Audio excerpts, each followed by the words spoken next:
Right now, it's the Murray plan versus the Ryan plan as the budget battles continue. A showdown between austerity and spending. The question, which side will win? And next, the Senate Judiciary Committee voted on some gun reforms today. We're going to tell you why this fight may end up being even more partisan than expected. And later, black smoke at the Vatican, no new pope selected today. We will take you to Rome for the latest predictions on who the next pontiff might be. Good evening and welcome to RFL. I'm Andrew Whitman, in again tonight for Richard Fresh. Thank you so much for joining us on this Tuesday evening, March the 12th. We begin with the budget battles in Washington, now shifting into high gear, or at least into a higher gear than they had been. Are the two parties closer to a grand bargain tonight, or are they further apart? First up, a sight you don't see every day, a president inside the Capitol, and it's not on State of the Union Day. As part of his charm offensive outreach to Congress, President Obama on Capitol Hill today, and he'll be there 3 straight days. Today he met with Senate Democrats. Later this week, sit-downs with Republicans from both chambers. The president meeting with Senate Democrats as they prepare to unveil their budget plan tomorrow. That plan will call for nearly $1 trillion in spending cuts and another near $1 trillion in new revenue, mostly from closing top-end and corporate loopholes. That 1-to-1 ratio estimated by Senate Chairwoman Patty Murray would chop nearly $2 trillion off the deficit, which in her estimation would put total cuts under the Obama administration near or above the Simpson-Bowles deficit recommendations. That approach in sharp contrast to the Republican budget proposal announced today by House Budget Chairman Paul Ryan. His plan calls for $5 trillion in spending cuts, with the only revenue coming from an assumed economic boost that Ryan says should outpace spending. His goal? To balance the budget by 2023. That is much faster than in any of his earlier budget plans. But there's also a lot from this new Ryan plan that could have been cut and pasted from his older Ryan plans, including top-end tax cuts, dropping the top rate from 39% to 25%, and closing of unspecified tax loopholes. The Ryan plan again assumes Obamacare will be repealed, and it again turns Medicare into a voucher system. The White House and Democrats, as expected, blasting the new Ryan plan, but Ryan also getting some grief from a place you might not expect, from Fox and Friends this morning. Paul Ryan saying his idea in his budget is to eliminate Obamacare. That's not practical. Even though you might want it, the Supreme Court has spoken. That's never going to fly. Well, I raised the same point yesterday, and I think that you're exactly right. I mean, how would he factor this in? Even Ryan himself with some questions about the seriousness of his proposal's chances in Congress, but listen to him explain why he still thinks he can get it passed. Will the president take every one of these solutions? Probably not. Are a lot of these solutions very popular, and did we win these arguments in the campaign? Some of us think so. All right, for more on this, let's bring in tonight's panel. We begin with Dominic Carter, political journalist and author, as always. And Chris Shays rejoins us tonight. He is a former Republican congressman from Connecticut. Congressman, thank you so much. Let me start with the Ryan plan and with the congressman's comments. A lot of these solutions are very popular, and did we win these arguments in the campaign? Some of us think so. A lot of what Ryan proposed today could have been cut and paste from his previous Ryan plan before the election. Should the plan have changed at all, given the election loss in November? Well, let me begin by saying, wow, the Senate is finally bringing out a budget after 4 years. Fair enough. You can't criticize the Senate budget for 4 years, but Paul Ryan came out with budgets each of these years, and people criticized him. So he was the target, and that was part of the Democratic plan. We won't do anything, we'll just criticize the plan of the Republican. Now, having said that, no, there's some differences. He balances it in 10 years. He slows the growth, and this is the amazing thing. Dominic, you sense this as well. Spending's going to go up 3.5% every year, even though he's cutting $5 trillion. Under the Democratic plan, it's going to go up 5% every year. Nobody's cutting the budget.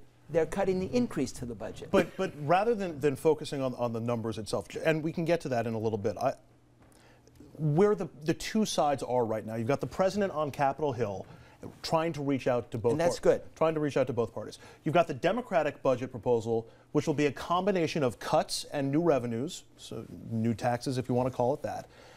And then the Republicans are offering ostensibly the same package or a very similar package to what was on the table before the 2012 election. Paul Ryan was on the ticket, And Mitt Romney and Paul Ryan kept referring to the Ryan plan and the Ryan budget as being their blueprint. So considering the need for compromise and for a deal to be worked out, is it at all disappointing or surprising that Republicans are starting from the same place? Well, they're not from the same place. It's very close. But they're still not from the same place. They're going to get rid of lots of loopholes that are going to pay for their tax cuts. Which is understood. But again, that was what Mitt Romney was selling in November. No, I don't think, the Romney plan didn't get rid of lots of loopholes. This chairman of the Ways and Means Committee said, we're going to reduce the taxes, but we're going to pay for it basically with elimination of all the write-offs. So even if someone's paying 25%, it's going to be a real 25% because they're not going to be able to get all the write-offs. Dominic, to me it sounds a lot like what Romney and Ryan were talking about in November and October and September. He might. You asked the wrong guy. That's why I'm shopping for a different answer. Well, first of all, the congressman does know what I'm about to say, so that's an accurate prediction. And I would like to say that, and I really mean this, bringing 25 years of journalism to this, that if we had more moderates in the House like Chris Shays, we wouldn't have half the problems that the country is going through now. But Congressman, I just don't get it with Mr. Ryan's plan. He criticized Obama during the campaign, and many of the initiatives from President Obama, Paul Ryan has just pulled over and included in his plan. And I mean, how do you do that with a straight face? Well, you do it with a straight face because you believe it's right for the country. So Obama was right? No, you do it with a straight face in advocating things you advocated in the past that you believe in. And then you have to work out your differences. You don't bargain away your position before you got. The Republicans have never had a budget to bargain with because the Senate never had it. Now there's going to be two. That's a fair point. It is. But again, putting aside the competing plans, the numbers in the competing plans, everybody wants a deal. Everybody wants a compromise, or at least most people, if you look at the poll numbers, want a compromise. Again, without the specifics, I don't feel like we're getting any sense of compromise from House Republicans right now. We've got Senate Republicans who are willing to meet with the president and are willing to at least engage in talks about this grand bargain that we're hearing, some trade-off of new revenue for more tax cuts. You've got Democrats in the Senate who seem willing to have a bargain. You've got President Obama coming to the Congress. Does this just highlight, I mean, to me, it highlights where House Republicans are right now. And I just wonder if they're being too entrenched in their own political position and not doing enough for the best interest of the country. Well, they're doing what they think is right, even if it's not popular. That's the bottom line. They believe that reducing the budget to 3.5%, I mean, letting it still go at 3.5%, most Americans listen to this budget debate and they think we're actually cutting the budget. And so I think they think that they can explain their story a little better. There'll be a focus now because for the first time you got a Senate budget so you can compare them.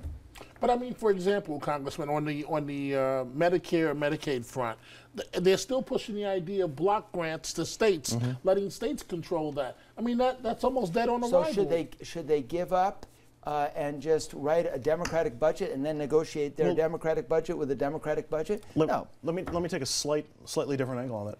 He's banking on savings from repealing Obamacare, savings that he says that will be in the budget That's from repealing legitimate Obamacare. criticism. And I mean, nobody in their right mind thinks that President Obama is going to sign a veto or a repeal of Obamacare. Right.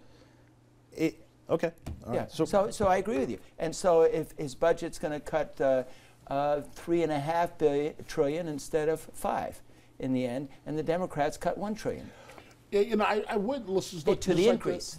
Throw this on the table, and I hope you don't get angry at me, Congressman, because these are conversations. That's a way to preface something. These are conversations that we've had off air. What you've been saying for months off air is, God, I wish Obama would just reach out and be more presidential. You've been saying this. He's doing it. I'm thrilled. So now he's doing exactly what you said. It'll make a difference. What you said off air. And you really believe it's going to make a difference with this Congress? I think it's going to make a huge difference. In terms of what? His outreach is going to mean what? He's going to be able to hear Republicans so they think they have his respect in that regard. And in the end, they're going to know that they've got a president who's willing to talk with them. And does that mean they're going to be willing to negotiate? Yeah. Does that mean they're going to be willing to consider new revenue? New revenue if it was a grand bargain. a huge grand bargain. If they'll take a hit, you know, Begin said he wasn't going to give back the Sinai over his dead, you know, he gave back the Sinai, but he took a strong position to start. Last question from a PR standpoint. It seems as though Republicans had a little bit of momentum with the sequester. There was all this talk that the sequester was going to be awful. Jury's still not out on that entirely, but for the most part, people don't seem to feel like the sequester has been as damaging as President Obama said it was going to be, which advantaged Republicans, at least in the minds of the public. Any concerns that this hard, fast approach that Paul Ryan is taking in his budget may swing that pendulum back to the Democrats? No. Because you got... No, it depends what happens in the next 3 weeks. This is his position. This is the Democratic position. Now let's see the negotiations. All right. Well, at least from the Democrat standpoint, they're not going to have to do a lot to try to object to or counter the Ryan proposal. They've been doing it for like 3-4 years already. And it's kind of boring. And their budget goes up 5% every year. But Andrew, I just want to make sure I heard this correctly, Congressman. You really believe that the president going to Capitol Hill, meeting with Democrats and Republicans, that it's going to be enough to get this thing done? It makes a huge difference. I don't know if it's going to be enough, but you will see movement that you hadn't seen in the past because of his reaching out. He answers all the tough questions every time he's here. We're going to take a quick break here on RFL. When we come back, we're going to turn to the issue of gun control. Senate Judiciary Committee voting on a package of gun reforms today. We'll tell you what the result was and why this fight may end up being even more partisan than you might have thought. Stay with us.